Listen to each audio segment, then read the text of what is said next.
నేను మీ సాగరిక. ఈ దేశం పర్యాటకానికి కేర్ ఆఫ్ అడ్రస్. మన ఇండియన్స్ కి స్వర్గధామం ఈ దేశం. ప్రపంచంలో మినీ ఇండియాగా దీన్ని పిలుస్తారు. ఈ దేశం వెళ్తే మళ్ళా తిరిగి రావాలి అనిపించదు. అంత చక్కని ప్రకృతితో కనువిందు చేస్తుంది ఈ దేశం. ఏమిటనుకుంటున్నారా? అదే మారిషస్.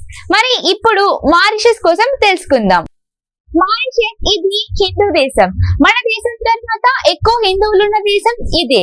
దీనిని అందరూ మినీ ఇండియా అని పిలుస్తారు. ఈ దేశంలో ఎక్కడ చూసినా భారతీయ సంస్కృతియే కనిపిస్తుంది.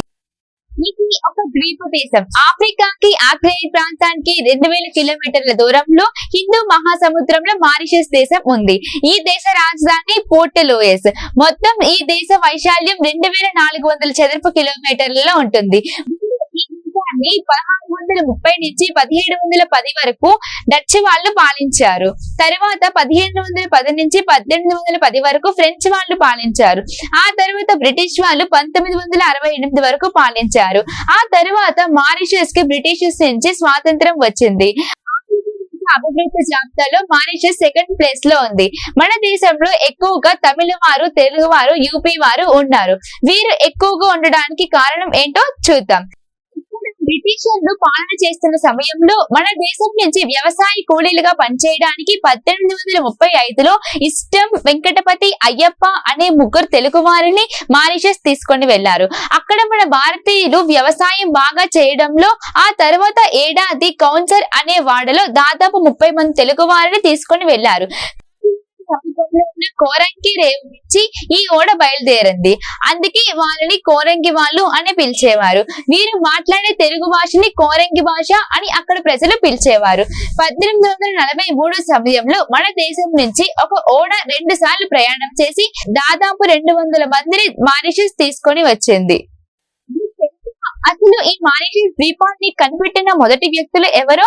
1507లో పోర్చుగీస్ నాయకులు ఈ ద్వీపాన్ని కనిపెట్టారు. అప్పటికి ఈ ద్వీపంలో జనాలు ఎవరూ లేరు. పోర్చుగీస్ వారు గుంపులుగా వెళ్లాల్సి వచ్చింది. ఆ తర్వాత బ్రిటిష్ వారి పాలనతో ఈ దేశ ప్రజలకి స్వాతంత్రం వచ్చింది. 1967 ఆగస్టులో జనరల్ ఎన్నికలు జరిగాయి. ఈ ఎన్నికల్లో లేబర్ పార్టీ విజయం సాధించింది. ప్రపంచంలో దేశాల్లో వైశాల్యం జనాభాలో చూసుకుంటే మారిషస్ 170వ స్థానంలో ఉంది. ఈ ద్వీపం మొత్తం పరిశీలిస్తే తెల్లని ఇసుక దినాలతో నిండి ఉంది. ప్రపంచంలో 3వ అతిపెద్ద పగడపు ద్వీప ఇక్కడే ఉంది. అయితే ఈ ద్వీప సుమారు 8 మిలియన్ సంవత్సరాల క్రితం అగ్ని పర్వతాలు బద్దలవడంతో ఏర్పడ్డాయని అప్పట్లో అనుకుంటున్నారు. ఫుట్బాల్ ఎంతో ఇష్టపడతారు. తర్వాత సైక్లింగ్, టేబుల్ టెన్నిస్, గుర్రాల racing, badminton, volleyball, basketball, boxing, karate, badminton, body building ఈ గేమ్స్ కి ప్రాధాన్యత ఇస్తారు. ఇక్కడ ఫేమస్ ఫుడ్ ఏంటో తెలుసా? మన భారతీయ వంటకాలు చాలా ఎక్కువగా దొరుకుతాయి.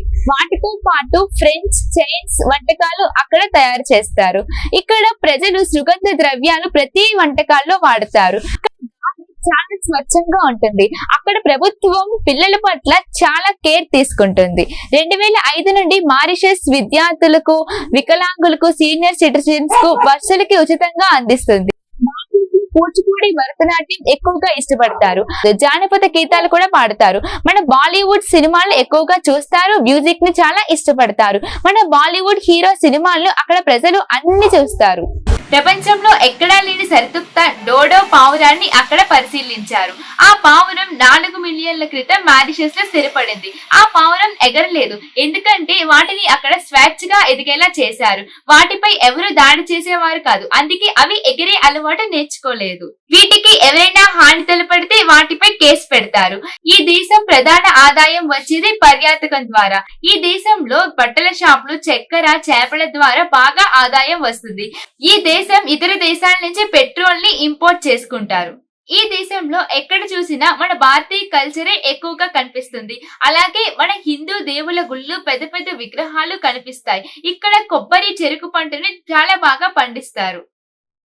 ఇక్కడ మహిళలు మన సాంప్రదాయం ప్రకారం చీరలు చుడిదార్లు కట్టుకుంటారు. సూర్యోదయాన్ని నిద్ర లేచి గుడికి వెళ్లి పూజలు అభిషేకాలు చేస్తారు. అంతేకాదు తులసి కోటని పూజ చేసి దీపాన్ని వెలిగిస్తారు. అక్కడ దేశంలో సగటు వ్యక్తి ఆదాయం ఏడాది 7 లక్షలు ఉంటుంది. ఈ దేశంలో ప్రజలు ఎక్కువగా డబ్బుల్ని ఆహారంకి బట్టలకి ఖర్చు పెడతారు. అక్కడ కరెన్సీ మారిషస్ రూపీ. ఇది మన కరెన్సీలో 2 రూపాయలకి సమానం. ఇక్కడ ప్రజలు హిందువులు 53%, క్రైస్తవులు 32%, ఇస్లాం 15% ఉంటారు. ఈ దేశానికి దాదాపు 70% ఆహారం సౌత్ ఆఫ్రికా నుంచి వస్తుంది. పండ్లు, కూరగాయలు అక్కడి నుంచి ఓడల్లో మారిషియస్ కి పంపిస్తారు. ఇక బట్టలు, బంగారం, వంట సామాగ్రి ఇవన్నీ చైనా నుంచి, జపాన్ నుంచి పంపిస్తారు. ఈ దేశంలో భారతీయుల తర్వాత చైనా, ఆ తర్వాత ఫ్రాన్స్ వాళ్ళు ఎక్కువగా ఉంటారు. ఈ దేశంలో ఎక్కువగా జనాభా క్రియోల్, ఇంగ్లీష్ భాషను మాట్లాడతారు. మన ఇండియన్స్ ఇక్కడికి వెళ్లాలంటే ఎటువంటి వీసా అవసరం లేదు. ఇక్కడ ప్రతి గ్రామంలో అలాగే టౌన్స్ లో ఖచ్చితంగా మన దేవాలయాలు ఉంటాయి. ఎక్కువగా శివుడు, దుర్గామాత, ఆంజనేయ ఆలయాలు కనిపిస్తాయి. ఈ దేశంలో వ్యభిచారం చేయడం చాలా పెద్ద నేరం. అక్కడ జనం సంస్కృతిని కాపాడతారు. ఎవరైనా ఎఫ్ఐఆర్ పెట్టుకున్నా వాళ్ళకి కఠిన చట్టాలు, శిక్ష విధిస్తారు. యువత ప్రేమలో ఉంటే ఖచ్చితంగా వివాహం చేసుకుంటారు. ఎవరైనా అబ్బాయి అమ్మాయిని మోసం చేస్తే జైలు శిక్ష విధిస్తారు. ఈ దేశంలో పిల్లలకి చాలా హక్కులు ఉన్నాయి. పేరెంట్స్ కూడా పిల్లల్ని కొట్టకూడదు. స్కూల్లో కూడా పిల్లల మీద చెయ్యి వేయకూడదు. ఆ దేశంలో చిన్నారుల్ని చాలా పెద్ద ఆస్తిగా భావిస్తారు. అందుకే పిల్లల విషయంలో ఎన్నో రూల్స్ తీసుకొని వచ్చారు. అక్కడ 7 కలర్స్ ఒక ప్రాంతం ఉంటుంది. అది చూడడానికి భూమిపై ఇంద్రధనుస్సు ఏర్పడినట్టు ఉంటుంది. 7 రంగుల్లో చూసేందుకు ఆకట్టుకుంటుంది. మీరు ఇక్కడ ఫోటోలో చూడవచ్చు. అక్కడ నేలంతా అగ్ని పర్వతాలు బద్దలవడంలో ఇలా మారింది. అంతేకాకుండా అక్కడ మరో అందమైన ప్రకృతి ఆస్తి ఉంది. అది చామరాల్ జలపాతం. ఇది చూసేందుకు చాలా అద్భుతంగా ఉంటుంది. టూరిస్టులు అందరూ చూసేందుకు వివిధ దేశాల నుంచి అక్కడికి వస్తారు. ఇక్కడ కొత్తగా వివాహం అయిన వాళ్ళు హనీమూన్ కి ఆ ప్లేస్ ని సెలెక్ట్ చేసుకుంటారు. ఈ మధ్య డెస్టినేషన్ వెడ్డింగ్స్ కూడా అక్కడ ఎక్కువగా జరుగుతున్నాయి. చూసారు కదా మారిషస్ కోసం. ఇలాంటి మరికొన్ని వీడియోస్ కోసం మన ఛానల్ ని సబ్స్క్రైబ్ చేసుకోండి.